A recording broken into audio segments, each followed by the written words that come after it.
So baada ya Dula Makabila kuweza kuomba radhi kwa bidada Zailisa kwa muda mrefu kwa kile ambacho kimetokea, so Haji Sande Manara amekuja kumuelekeza na kumwambia kwamba vikao vya wanaume havipo hivyo, unazingua sana mdogo wangu. So kaweza kumchana mambo mengi sana. Swali la kujiuliza ni kwamba ni kipi ambacho Haji Manara ameweza kumwambia Dula Makabila kuhusiana na Zailisa, na ikumbuke kwamba Zailisa ni ex wa Haji Manara, Zailisa ni ex wa Dula Makabila, kwa maana ma ex wawili wamekutana kuweza kumdiskasi mwanamke mmoja.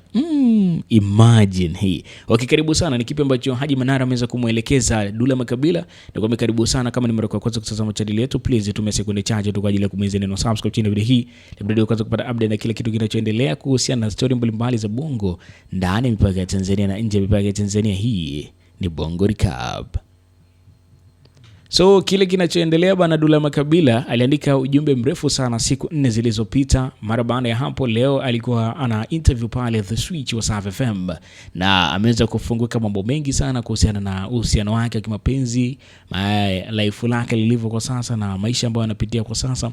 Kaelezea kwa undani zaidi kwa kila kitu ambacho kinaendelea. Lakini sasa baada ya ile interview aliweza kukutana moja kwa moja na Haji Sande Manara, na Manara alimwambia kwamba nyimbo yake mpya bana ni miongoni mwa ambao umeenda vizuri sana na ameua sana. Wimbo unaitwa Kidonda, amemshirikisha J Melody. Lakini sasa kitu ambacho amekuja kufanya ni kwamba Manara akamuelekeza moja kwa moja Dula Makabila, wimbo umeimba vizuri sana, umeonekana umetia hisia zote, lakini hiyo isiwe sababu wewe kuendelea kujipetisha kwa bidada Zailisa, kwa kuwa kuna kauli inayosema kwamba wanaume ukiachike inabidi uachike, ukubali, you move on na ufuate mambo mengine ambayo yapo. Usiendelee kulazimisha kuishi pale pale ama kubaki pale pale. Muda utakaofika kuitwa utaitwa, wanakuambia ukihitajika watakuita. So moja kwa moja kupitia kile ambacho ameweza kuzungumza, Manara amemuelekeza Dula Makabila kwamba kuimba anaimba vizuri, lakini kuhusiana na swala la kumbembeleza Zailisa ni kama vile anampa kichwa. Na ikumbuka kwenye ujumbe wa Dula Makabila aliandika kwamba hata kama watu watasema ninakupa kichwa, lakini kiuhalisia wewe ni mzuri tena sana, na ndio maana nimekuoa. Sasa swali la kujiuliza hadi sasa ni kwamba ni vipi kuhusiana na penzi ambalo linaendelea sasa hivi la Dula Makabila pamoja na mpenzi wake wa sasa, na ni vipi kuhusiana na penzi linaloendelea kwa maana ya Zailisa pamoja na mume wake. Imagine huu ujumbe unaandikwa na ex wa mke wako. Ex wa mke wako unausoma vizuri na unaonekana kabisa bana kama jamaa bado anamuelewa na anamkubali sana. Au imagine kabisa mpenzi wako anamwandikia ex wake ujumbe kama huu na anauposti kwenye mitandao ya kijamii na watu wengi zaidi wanaweza kuuona.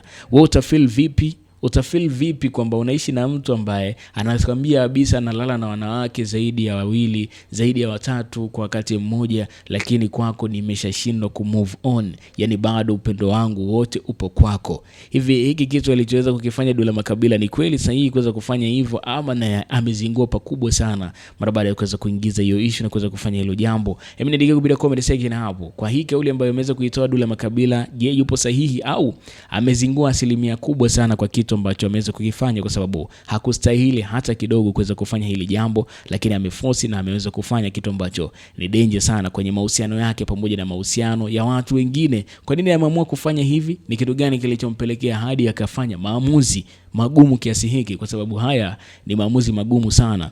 Ujumbe alioweza kuandika ni siku kama 4 zimepita, yes kama sijakosea, ule ni ujumbe mrefu sana, yani sana tu. Na humo ndani ameweza kuelezea feelings zake. Ameelezea kwamba sasa hivi anajaribu kuishi na wanawake wa kila aina, amebadilisha sana wanawake, lakini bado Zailisa pengo lake linaonekana. Sasa swali kubwa la kujiuliza kutokana na ujumbe wa Dula Makabila ni kwamba ni kweli anamisi Zailisa? Ni kweli bado anampenda Zailisa?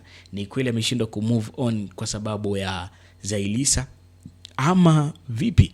Na ni kweli kitu ambacho kipo kwa sasa hivi kina uhalisia, ama ni vile tu anatafuta trending ili mradi ngoma yake iweze kwenda mjini zaidi, kwa kuwa ameachia nyimbo yake hapa na inahusisha moja kwa moja kabisa maisha ambayo alikuwa anaishi akiwa na mpenzi wake Zailisa, na pia life ambalo anaishi kwa sasa. Sasa swali la kujiuliza, ni kweli anampenda ama ni vile tu anatafuta trending mradi ngoma yake iweze kutembea zaidi na zaidi? Mtenda kwenye comment section hapo mtu wangu, uniandikie maoni yako ni yapi hasa. Lakini kabla hujaenda kwenye comment section, basi tumia sekunde chache tu kwa ajili ya kubonyeza neno subscribe, ili mradi mambo yaweze kwenda poa zaidi na uweze kupata update na kila kitu kinachoendelea ndani na nje ya mipaka ya Tanzania. Hii ni Bongo Recap, sehemu pekee ambapo utapata taarifa kwa undani zaidi kuhusiana na mastaa mbalimbali wa ndani na nje ya mipaka ya Tanzania, kuhusiana na muziki pamoja na entertainment info na vibes la kutosha zaidi utalipata hapa ndani ya Bongo Recap. So kama hujasubscribe, vitu vingi sana vinakupita na unachelewa vitu vingi sana. So tumia sekunde chache tu kwa ajili ya kubonyeza neno subscribe chini ya video hii, alafu twende kwenye notification all pale, katan all, ile mradi pale tutakapoposti basi uwe wa kwanza kuweza kutazama video zetu. Hii ni Bongo Recap. Thanks kwa sasa. Ciao.